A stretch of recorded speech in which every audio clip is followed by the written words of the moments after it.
first. There are others. I can show you, please. Please.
Baldur's Gate and I go back a long way. This is one of the first games that I played when I was a child. I mean, I remember to this day traipsing through the Forgotten Realms and just trying to find that big bad end guy to kill and slay in every single side mission. I mean, this game is one of the gold standards for RPGs to be held to today. I'm serious here. From the beautiful scenery to the humongous dragons that just want to tear your nipples off with their many, many sharp teeth, this series has it all. Want to be a badass with a huge sword and more plate mail than you can shake an enchanted +3 stick at? Go for it. Want to be a conniving thief, sticking a dagger in between the ribs of your foes before they even know you're there? No problem. Want to wield more spells than you know what to do with and rip apart your enemies with their own souls? You bet that's a damn option in this. The Forgotten Realms is home to all sorts, and you're just one of many thousands of citizens trying to get on with your day to day. Or at least you were, until you find out that you're a Baal spawn. I.e. your daddy is the big bad god of murder, and your brother, also a Baal spawn, called Saravok, is out to kill absolutely everyone in order to take over that title. Yeesh. And you thought you've seen people with daddy issues. Wait until you meet this guy. So yeah, the story is a little bit stock. You know, you've gotta save the world, you're the chosen one, there's a big bad evil guy, yada yada yada yada. We've all heard this spiel before. But the thing that makes it different is the characters, I have to say. The combination of the voice acting and the rapport you build with the party members puts this game in a league of its own. I always remember the character creation oddly being the most fun part of the game, at least for me. Creating a being from scratch, choosing every aspect of their personality right down to what their worldview or morality is, and even going as far as writing your own biography for them, meant I could create my own little fictional story every time I entered the character creation screen. So, you make a character and you are dropped right into the middle of Candlekeep and basically told you should probably get yourself some gear, as your old Uncle Gorion wants you to take you camping. So, after doing some menial tasks for the locals and earning enough money to grab some basic gear, you talk to Gorion and he tells you, we've got to get the hell out of Dodge. Why? He doesn't tell you, but you follow him anyway, into the darkness of night. Not 5 seconds pass before you are ambushed by Monsieur Evil and his cronies, and all you can do is run the hell away while Gorion goes Dumbledore on their asses and throws his mighty magics at them. Of course, having Saravok die within the first 20 minutes of the game would be a little bit of an anticlimax, so our resident badass Gorion has to die with a rusty sword up his rear. Now, keep in mind, the first time I played this game I must have been 6 or 7 years old. Seeing a character who was set up to be my only true friend and guardian die defending me from this masked killer broke something that was probably kind of important in my head. And I knew that there was no choice for me but to go Luke Skywalker on this guy's ass. Unfortunately, you're injured from the encounter, your gear sucks balls and you'd be lucky to survive a fight against the lowliest of gibblings that flings itself at you. Oh yeah, did I mention the gibblings? They are infesting every map in the first few levels of the game, and they will come at you in waves like fucking rage zombies until you're able to cut them down or die trying. Depending on your class, combat can range from numbingly simple to extremely traumatically complex. I mean, if you're a big fighter, pretty much all you have to do is slap on some plate mail, get a big sword, run in front of the enemy and swing and hope that they die before you do. However, you know, you go for a mage or a cleric and things switch up a little bit. You can call upon buffs to power up your meat shields and maybe do some offensive magic or status effects to change the tide of battle. It can get really complicated. The encounters in this game are rock hard, and don't think that just because it's early in the story, it's gonna go easy on you. You can and will die a lot. You have no idea how frustrating it is to be tracking cross-country to get to some far-off town when you're intercepted by a bunch of bandits who will tear you limb from limb if given the chance. Even if you do fight them off, chances are you'll have an entire party wiped by a grizzly bear in the next map. So, you've just seen your uncle killed in front of you. You are wounded, scared, you don't know what to do, and you're tired. What's the best thing to do?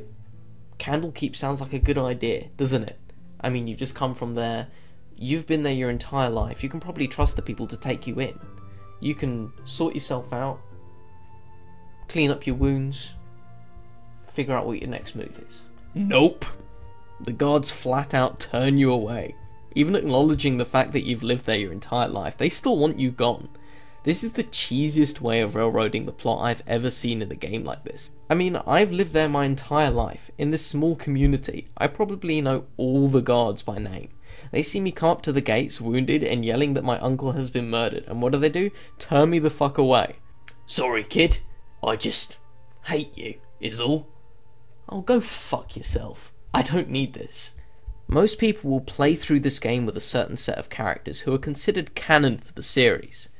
There's Imoen, the shy rogue who was your childhood friend in Candlekeep, Jaheira, a half-elf fighter druid who takes shit from nobody. I mean, when you meet a woman who can simultaneously call down the thunder of the gods and cave your head in with a mace, you do not get on her bad side. Her husband Khalid is another half-elf, who's a pure fighter. I loved this character. And he's probably my second favourite in the entire game, simply because out of combat he is a stuttering pansy, but in combat he turns into a dual bastard sword wielding god of fury. My favourite character has to be Minsk. This guy is the comic relief of the game, and he has one hell of a backstory. He comes from the far off snowy mountains of Rashomon, and is travelling on his trials of manhood to prove himself as a warrior to his clan. He has to protect his mage, Dynahir, as she travels, otherwise he cannot return to his tribe. At one point he got clobbered over the head, giving him brain damage, reducing his IQ to about 80, and causing him to believe his pet hamster, Boo, is a miniature giant space hamster who is hyper intelligent. The best part is, he's right. If you go into his inventory and click on Boo, it will make a very distinctive squeaking noise. Now, in Mass Effect 2, in the Citadel, there's a space hamster that you can buy. Now, if you go back to your ship and you click on that space hamster, it makes exactly the same noise. Mindfuck. The implications of this are countless. Does this mean that Mass Effect exists in the same continuity as Baldur's Gate? In which case, it exists in the Forgotten Realms? So, are the Forgotten Realms an analogue for real places on Earth? And if this is the case, is the similarity between a Reaper and the Illithids from D&D more than just coincidence? I mean, they are both able to indoctrinate people without them realising, and they're both inconceivably powerful, as well as the Reapers having a startling physiological similarity to them. Are the Reapers the mechanical offspring of the brain-eating Illithids? World-shattering paradoxes aside, you are completely aimless and unsure of what to do after the death of Gorion. So, on his corpse you find a letter which tells you to go and see Jaheira and Khalid. So you go there and you find that they are going off to investigate the Nashkel mines. You see, local townsfolk have been telling you and your party that some strange things are going on. The most prominent thing is that the iron in the area seems to be completely useless. It breaks upon contact, and you can see this in gameplay where your weapon breaks if you strike it over a certain amount of times on an enemy. So the best thing to do is probably to go and see the Nashkel mines. I mean, that's where all the iron is made, right? So, you head to the Nashkel mines, and after slaughtering your way through waves of kobolds, these are these weird dragon/dog things, you find a guy in there in charge of them who is contaminating the iron. and has documents on him detailing orders given by a shady organisation called the Iron Throne, and that he is part of a mercenary group working under them. And their goal is to hoard all the usable iron to fuel some unknown goal. So, you infiltrate the mercenary group and take it out from the inside, getting rid of the iron shortage and opening the way into Baldur's Gate. Now, you have no idea how psyched I was about this. I mean, this is the place that's on the cover of the freaking game. It's the title of the entire game. So, we're getting into Baldur's Gate, and the first thing I see is this huge slum. Everything is run down. There are people just, in strife absolutely everywhere, but there's also a rich area.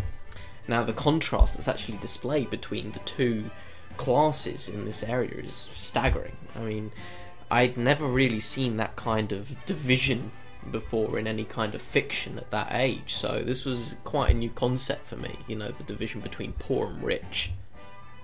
When you get into Baldur's Gate, you are enrolled by the Flaming Fist City Guard to investigate the Iron Throne, and you find out there is a meeting between the Iron Throne leaders happening in Candlekeep.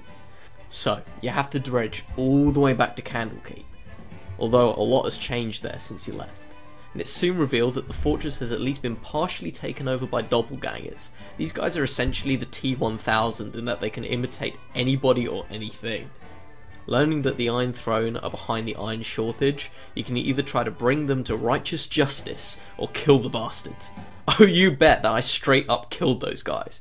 Because of them contaminating the iron, my weapons have been breaking periodically throughout the damn game. Remember those grizzly bears? Now, imagine trying to fight one of those with your fists after your shitty little dagger had snapped. And you're only using that dagger because earlier your longsword snapped when you were fighting some wolves or something. There was no way they were getting away with it without taking a rusty, half-shattered dagger to the spleen. Of course, you get caught either way and are forced to run out of Candlekeep and go into hiding. Now, in the final act of Baldur's Gate, you basically partake in a load of missions which are focused around uncovering the plot that Sarevok has been hatching. It is at this point that you find out that he is your half-brother, and that both of you are children of the dead Lord of Murder, Baal. Sarevok's plans turn out to be way more sinister than anything I could have conceived at the time.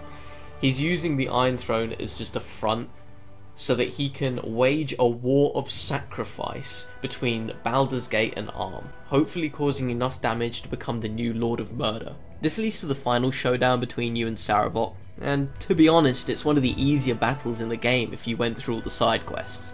You can just cheese the guy by summoning a ton of minions and using them as a meat shield whilst your other characters shoot at him with arrows or cast spells at him, seeing as his only tactic is to run up to you and start swinging. I gotta say though, the ending cinematic showing him dead on the floor as his soul is slowly drained away and sealed into the underworld forever is one of the most satisfying I've ever experienced in a game. Now, I've barely scratched the surface to Baldur's Gate. There are so many side missions. I haven't even mentioned the ogre that has a belt that changes your gender from male to female or female to male. And several NPCs in the game can be taken on for a single mission and then you leave them off once you're done. I mean, there's one mission where you have to take on a thief woman and she leads you into this dark crypt where you basically go treasure hunting for the best goodies. That's some classic D&D right there. In closing, I've got to say that sure, I've got peeves regarding this game, and the main plot is a little lackluster, but the sheer amount of side content in this game makes it one of the best games I've ever played in my life. Now the sequels to this game are something to behold. They're in an entirely different ballpark. This was almost like the practice round for the guys making the Baldur's Gate series. The overall story arc concerning the Baal spawn is one of the most fleshed out stories in any video game I've ever seen. I mean, the second game has got a villain who you can actually sympathise with, and there are not many games that are able to pull that off. I gotta say that the Baldur's Gate games have left a deep impact on me, and they affect what my standards are for games to be held up to.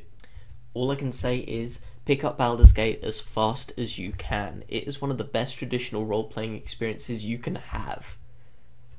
Apart from the sequels. Now, those are even better. Do it. Now.